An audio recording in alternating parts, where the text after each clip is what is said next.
எல்லாருக்கும் வணக்கம். நான் டாக்டர் கார்த்திகேயன். உளவியல் சைக்காலஜி அப்படிங்கிறது ரொம்ப முக்கியங்க. நம்மளை புரிஞ்சுக்கிறதுக்கும் மற்றவங்களை புரிஞ்சுக்கிட்டு டீல் பண்ணுறதுக்கும். இன்றைக்கி ஒரு 10 விஷயம் சொல்ல போகிறேன். ஃபஸ்ட்டு, ஒரு பயங்கர கோபமான மனநிலையில் இருக்கிறீங்க. ஒரு கால் வரப்போகுது, ஃபோன் கால் வரப்போகுது.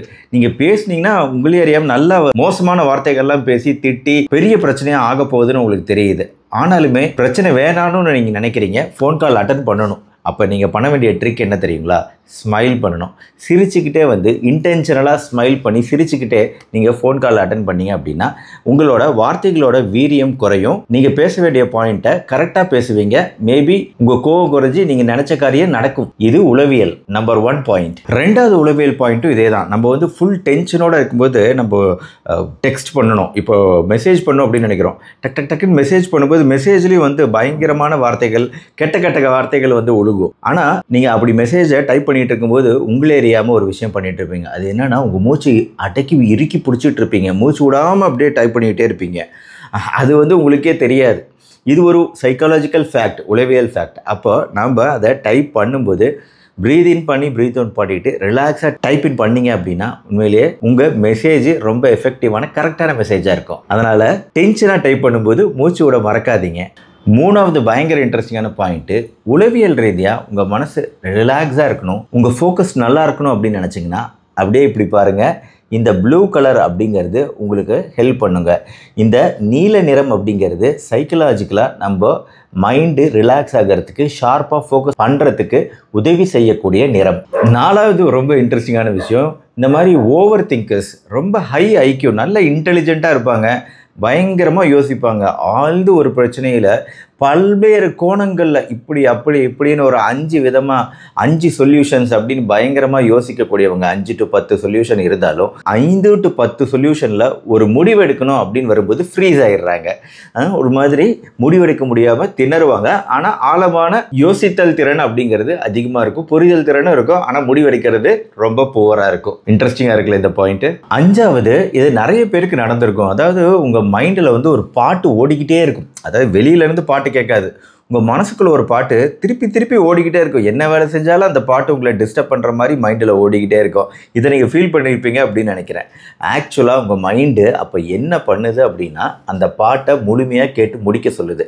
அந்த பாட்டை ஒரு வாட்டி முழுமையாக கேட்டு முடிச்சிட்டிங்க அப்படின்னா திருப்பி உங்கள் மைண்டில் அந்த பாட்டு ஓடாது. ஆறாவது, பாடி லாங்குவேஜுங்க. இது நீங்கள் உங்களை புரிஞ்சுக்கிறதுக்கு மட்டும் இல்லை, மற்றவங்களை புரிஞ்சுக்கிறதுக்கும் உங்களுக்கு உதவியாக இருக்கும்.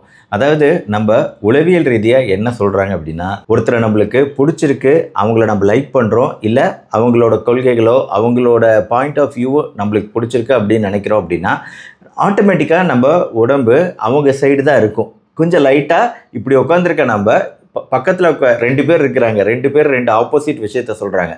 யார் பக்கம் நம்ம உடம்பு சாஞ்சிருக்கோ அந்த சைடு தான் நம்மளோட எண்ணங்கள் இருக்கு, நாமளும் அவங்கள ஆமோதிக்கிறோம் அப்படிங்கிறது தான் இது சொல்லுது. உங்களே அறியாம உங்க பாடி அந்த மாதிரி lean towards the person you like அப்படின்னு நம்மளுக்கு பிடிச்ச கருத்து, இல்லை நம்ம ஒத்து போற கருத்து யார் சொல்றாங்களோ அவங்க சைடு நம்ம உடம்பு சாஞ்சிருக்கோம் அப்படிங்கிறது ஒரு பாடி லாங்குவேஜ். இதை நீங்களும் டெஸ்ட் பண்ணி பார்க்கலாம், இல்லை மற்றவங்களும் இது கரெக்டா அப்படிங்கிறத நீங்க ஜஸ்ட் கூர்மையாக கவனிச்சு டெஸ்ட் பண்ணி பார்க்கலாம்.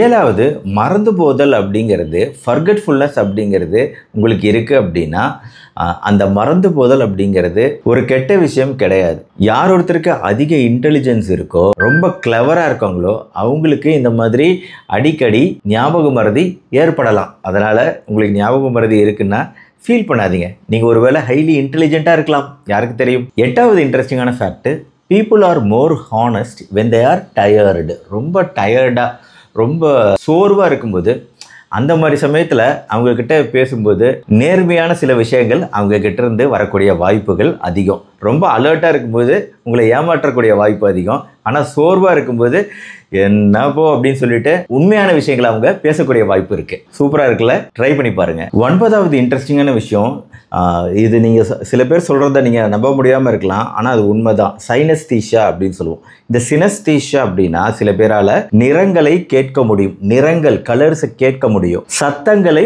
பார்க்க முடியும், சவுண்டை பார்க்க முடியும், வார்த்தைகளை சுவைக்க முடியும், டேஸ்டிங் த வேர்ட்ஸ், வார்த்தைகளை சுவைக்க முடியும். சைனஸ்தீஷியான்னு இது ஒரு விதமான உணர்ச்சிகள் நம்ம மூளையால் ஏற்படுத்த முடியும் சில பேருக்கு. இன்ட்ரெஸ்டிங்காக இருக்குல்ல, சைக்கலாஜிக்கல் ஃபேக்ட். கடைசியாக 10வது விஷயம், உங்களே அறியாமல் இது நடந்திருக்கு. அதை நீங்கள் கண்டிப்பாக ஒத்துக்குவீங்க நான் சொன்னேன் அப்படின்னா. அதாவது ஒவ்வொரு 10 வருடத்துக்கும் நாம் புதியதாக பிறக்கிறோம். நம்மளோட கோல், நம்மளோட ஆசை, நம்மளோட இலக்கு எல்லாமே மாறுது. 10 வருஷத்துக்கு ஒரு தடவை நாமளே மாறிக்கிட்டு இருக்கோம் அப்படிங்கிறது தான் உளவியல் உண்மை. இப்போ 40 ரேஞ்சில் இருக்கிறேன்னா நான் 30 வயசில் இருக்கும்போது என்னோட ஆசைகள் வேறு, என்னோட கோல் வேறு. அந்த மாதிரி 20 வயசில் நம்மளோட ஆசைகள் வேறு, கோல் வேறு. ஸோ இந்த மாதிரி ஒவ்வொரு மனுஷனுமே 10 வருஷத்துக்கு ஒரு தடவை புதிதாக பிறக்கிறான். நீங்களும் பிறக்கிறீங்க.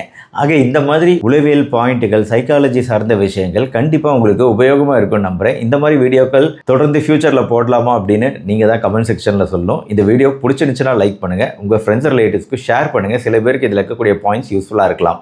நம்ம சேனல் டாக்டர் கார்த்திகேயன். இது வரைக்கும் சப்ஸ்கிரைப் பண்ணால் சப்ஸ்கிரைப் பண்ணி ஃபாலோ பண்ணுங்கள். மறுபடியும் நாளைக்கு பார்ப்போம். நன்றி, வணக்கம்.